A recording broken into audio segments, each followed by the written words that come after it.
बिहार के बाहुबली नेता आनंद मोहन को गुरुवार यानी कि 27 अप्रैल को रिहा कर दिया गया। अभी तक वह डीएम जी कृष्णया की हत्याकांड के मामले में उम्र कैद की सजा काट रहे थे। उन्हें जेल से बाहर निकालने के लिए सीएम नीतीश कुमार ने नियमों में बदलाव किया था, जिसको लेकर काफी विरोध भी चल रहा है। मृतक डीएम के परिवार ने केंद्र सरकार और राष्ट्रपति से इस मामले में हस्तक्षेप करने की मांग की है। अब ऐसे में सवाल यह उठ रहा है कि क्या केंद्र सरकार इस फैसले को बदल सकती है? क्या केंद्र सरकार के पास यह अधिकार है कि वह इस फैसले को बदल देगी? आपको बता दें, यूं तो आनंद मोहन पर हत्या और लूट के साथ साथ अपहरण जैसे कई संगीन मामले पहले से ही दर्ज थे, लेकिन आनंद मोहन का सूर्य तब जाकर अस्त हुआ जब उनका नाम गोपालगंज जिले के तत्कालीन डीएम जी कृष्णया की हत्या में शामिल हुआ।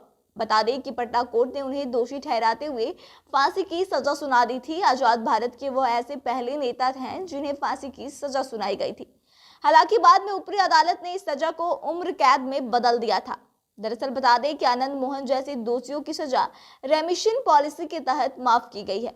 अपराधी की सजा को लेकर बनाई गई यह पॉलिसी उसकी सजा में छूट प्रदान करती है।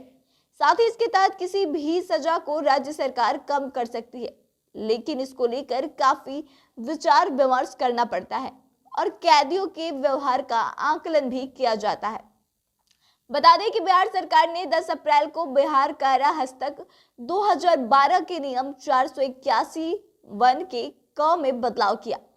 इसी के चलते आनंद मोहन की रिहाई भी हुई। बिहार सरकार ने कारा हस्तक में उस क्लॉज को ही हटा दिया जिसमें सरकारी कर्मचारी की हत्या करने के दोषी की सजा को माफ न करने का जिक्र किया गया था। जी आपको बता दें कि यह जो पहले से नियम था वो यह था कि अगर आप किसी सरकारी कर्मचारी की हत्या के दोषी हैं तो आपकी सजा को माफ नहीं किया जाएगा, लेकिन नीतीश सरकार की तरफ से इस नियम में बदलाव किया गया और यह फैसला लिया गया जिसकी वजह से आनंद मोहन की रिहाई हो पाई है।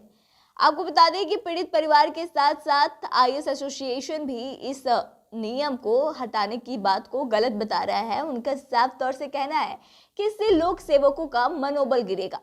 दलितों के कुछ बड़े नेता भी इस फैसले का विरोध कर रहे हैं। अब ऐसे में यह सवाल है कि क्या केंद्र सरकार इस मामले में हस्तक्षेप करेगी?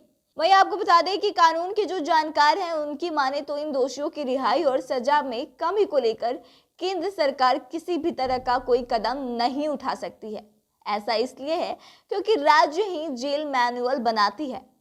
हाँ, केंद्र की ओर से राज्य सरकार को इसको लेकर के सलाह जरूर दी जा सकती है और दी भी जाती है, लेकिन बदलाव करने का काम राज्य का ही है। जो भी मैनुअल में बदलाव होता है वह कोई राज्य ही कर सकता है।